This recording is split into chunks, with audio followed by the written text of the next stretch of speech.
सीताराम सत्यविदास जय मां अमर जय श्री कृष्ण।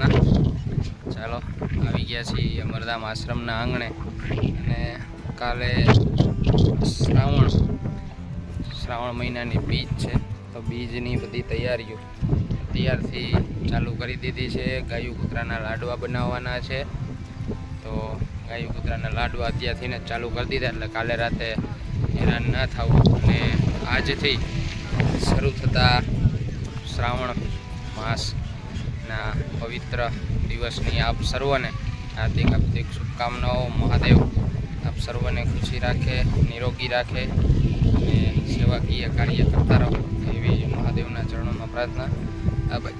આ બાજુ અમારા અરવિંદભાઈ કોટડિયા અને આયરે ભરતભાઈ કેસવાલા પોરબંદરથી શેઠ ઉગી ગયા છે ભરતભાઈ અને આ ભાઈ તો અમારા બાજુમાં અહીંયા જ રહીએ, અહીંયા મેળીએ સળીએ એટલે મકાન દેખાય આનું। અને આ બાજુ અમારા ભરતભાઈ કેસવાલા બંને ભાઈઓ કૂતરાઓને ગાયોને કૂતરાઓ માટે જે આપણે લાડવા બનાવવાના છે અને પીંડી આ બાજુ વરે છે। ઓલી બાજુ અમારા મુકેશભાઈ તેલ ગરમ મૂકે છે।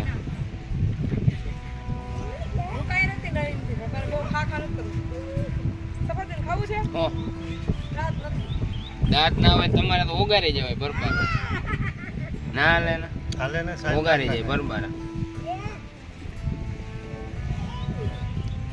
હું જ ભૂલી ગયો।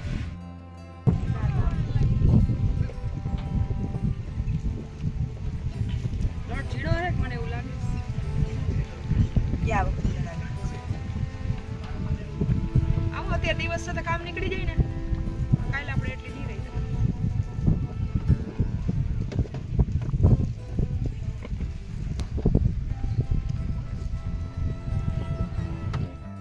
આ બાજુ પિંડિયા તરાવવાના થઈ ગયા બાકી। અમારા મૂળજી બાપા છે ને ગમે ત્યારે અમારે લાડવાની પ્રસાદી કરવાની હોય ગાયું કૂતરા માટે અથવા તો બીજા આપણા આશ્રમ પર જમાડવા માટે લાડવા બનાવવાના હોય તો અમારા મૂળજી બાપા બેડિયાના જ છે બાજુના ગામના, એમની સેવાને વંદન છે। જ્યારે પણ ટાઈમ હોય ત્યારે મૂળજી બાપા આશ્રમે આવી અને લાડવા બનાવવા અથવા તો બીજી કોઈ પણ સેવા હોય એમાં લાગી જાય છે। અને બાપાને કંઈક દવાઈ ચાલુ છે, એ દવા કંઈક ટાઈમે લેવી પડે એવું છે પણ ઘણી વખત આશ્રમે આવે ને તો ક્યારેક રાતે 2 વાગી જાય છે અને દવાનો કાંઈ ટાઈમ રહેતો નથી। એટલે માને આપણે પ્રાર્થના કરીએ કે મૂળજી બાપાને જે પણ કાંઈ દર્દ હોય એ બધું દૂર કરી દઈએ અને દવામાંથી મુક્તિ કરાવી દઈએ। અને આયરે જો અમારા શૈલેષભાઈ આવી ગયા રાજડાથી, પછી અમારા વિનુ બાપા આવી ગયા। વિનુ બાપાની સેવા એવી જો જ્યારે 24 કલાકમાંથી ગમે ત્યારે ફોન કરી વિનુ બાપાને એટલે વિનુ બાપા અમારે હાજર થઈ જ ગયા હોય। પાછો બીજો ફોન હજી સુધી મારે કોઈ દી કરવો નથી પડ્યો અને આ ભાઈને તો આપણે 4-5 ફોન કરીને તો અહીંયા લગભગ એ હાજર થાય એમ હે। હા ત્યાં બસ એકાદી આમ ફડકી મારે ગાડીની કે હા ભાઈ હવે હું આવું છું, એ તો આવી જ કાંઈ એમ કાંઈ નહીં। અમારા ભરતભાઈ જો પોરબંદરથી પહોંચી ગયા છે બીજ કરવા, એટલે આપ સર્વને પણ બીજ કરવા અમરધામ આશ્રમના આંગણે આમંત્રણ આપું છું। જે આ બાજુ ઘણી બધી ચકલીઓ અમરધામ આશ્રમના આંગણે પોતાનો ભોજન પ્રસાદ ગ્રહણ કરે છે। હા આ મનોખો આનંદ હાવ એટલે હાવ કેટલા જીવો અમરધામ આશ્રમના આંગણે રહીએ છે, કોઈ ગણતરી જ નથી। અઢળક જીવો અમરધામ આશ્રમના આંગણે રહીએ છે હો ભાઈ। કેટલી ચકલીઓ એટલી આ બાજુ છે, બીજી ઓલી બાજુના માળા કર્યા ને એ માળાની અંદર પણ એટલી બધી ચકલીઓ છે। અને આ બાજુ આપણી રાજડા અને બેડિયાથી પધારેલા મહેમાનો લાગી ગયા છે સેવામાં। ઓલી બાજુ પણ રાજકોટથી લગભગ તો મહેમાનો પધારેલા છે અમરધામ આશ્રમના આંગણે કરિયાણું આપવા માટે। જો હજી ઓલી બાજુ એટલી ચકલીઓ છે જો દેખાય। એટલે અમરધામ આશ્રમના આંગણે ઘણા જીવો નભે છે જો આવું આમ દ્રશ્ય જોઈએ ને ત્યાં હા અંદરથી આમ એક આહલાદક આનંદ આવે અને હાવ આપણી આગળ બોલવા જેવા કંઈ શબ્દ હોતા જ નથી જ્યારે આપણે આવું દ્રશ્ય જોઈને જે આખો વાયર ચકલીઓથી અમારે ભરાયેલો હોય। બધા પ્રભુજીઓ બેઠા છે। આ બાજુ આપણે લાડવાની સેવા જે ચાલુ કરી દીધી, કેમ કે કાલે બીજ થાય, ઘણા બધા મહેમાનો આવતા હોય, સમય અનુકૂળતા ના હોય, એટલે આજે આખી ટીમને અમે બોલાવી લીધી. જોકે અરવિંદભાઈ યાર આપણે 2 ઘડી આનંદ કરવાનો હોય, પણ અરવિંદભાઈ ને 24 કલાકમાંથી ગમે ત્યારે ફોન કરો ત્યારે અમારા અરવિંદભાઈ હાજર થઈ જાય છે. આ તો 2 ઘડી અમે એની યાર આનંદ કરીએ અને હસી મજાક કરીએ.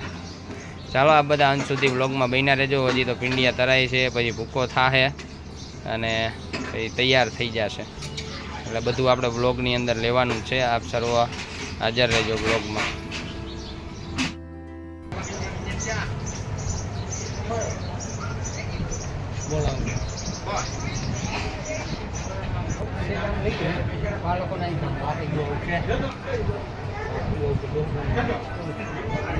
ક્યાં નીકળવાનું કામ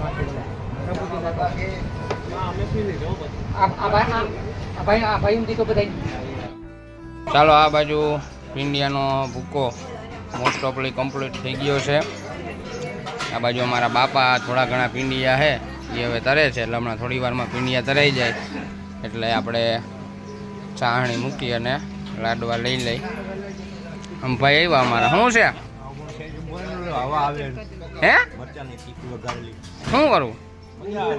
હવા લેવી તમારે મરચાની?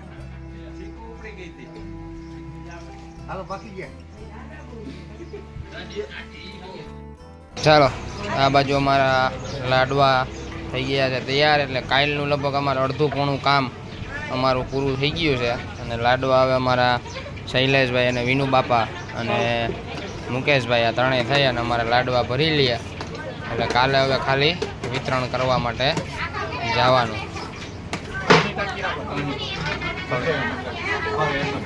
હમણાં લાડવા ભરાઈ જાય એટલે કાલે બપોર પછી 3-4 વાગે બધા મિત્રો જઈ અને લાડવા વિતરણ કરી આવશે. કેમ કે કાલે હું તો લગભગ નહીં હોય અહીંયા, અમારા બધા શૈલેષભાઈ, અરવિંદભાઈ, વિનુ બાપા અને પછી ભરતભાઈ બધા આવી ગયા, એટલે બધા જઈ અને કાલે લાડવા દઈ આવશે બધા ગાયો અને શ્વાનને. ચાલો અમારા લાડવા બનીને થઈ ગયા છે તૈયાર, અને કાલે અષાઢી બીજનું પાવન પર્વ છે. આપ સર્વને અષાઢી બીજમાં પધારવા આમંત્રણ આપું છું ભાવભર્યું. અમારી લાડવાની સેવા અત્યારે કમ્પ્લીટ કરી નાખી છે, કેમ કે અમે લગભગ રાતે બનાવતા હોઈએ છીએ લાડવા, અને રાતે ઉજાગરા ના કરવા પડે એના માટે થઈ અને આજે અમે અત્યારમાં જ લાડવાની સેવા કમ્પ્લીટ કરી દીધી છે. એને એકદમ મસ્ત મજાનું અત્યારે વાતાવરણ છે, ધીમો ધીમો વરસાદ ચાલુ હોય જ છે. અને સમજો અમારા પિયુબેન આમ નખરા કરે છે આ બાજુ. એને ઓલા છોકરાઓ રમે ને એના ભેગું ખટારામાં જાવ. उसको ऊपर चढ़ा दो, ओ दीदी वो गिर जाएगी. पियो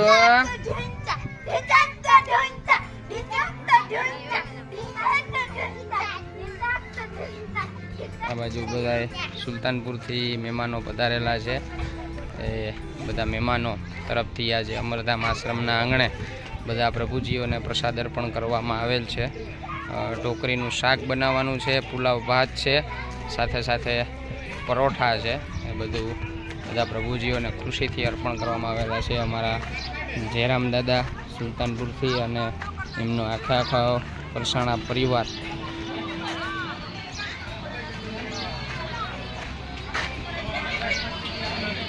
આ બાજુ બને છે ઢોકળીનું શાક અને પુલાવ તો તૈયાર થઈ ગયા છે. આ બાજુ શાક બનવાનું ચાલુ છે. हमारा शरद भैया जो यहाँ से क्या है शरद भैया क्या कर रहे थे? यहाँ हमारा लाडवा तैयार थी. જ્યાં બાજુ લાડવા કમ્પ્લીટ થઈ ગયા છે અને અમારી આખી ટીમ થઈ અને અત્યારે લાડવા ટાંકીમાં ભરે છે. કેટલી 2 ટાંકી થાય? 1.5 ટાંકી જેવું થાય છે. આપણે દર વખતે કરીએ એટલું થઈ જાય એમ. અને આ બાજુ સુલતાનપુરથી પધારેલા બધા બહેનો પરોઠા વણે છે. આ બાજુ બહેનો છે એ પરોઠા શેકે છે.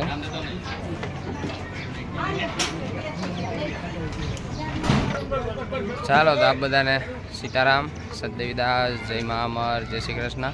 મળશું કાલે પાછા નવા બ્લોગ સાથે. ત્યાં સુધી બધાને જય મા અમર, જય શ્રી કૃષ્ણ.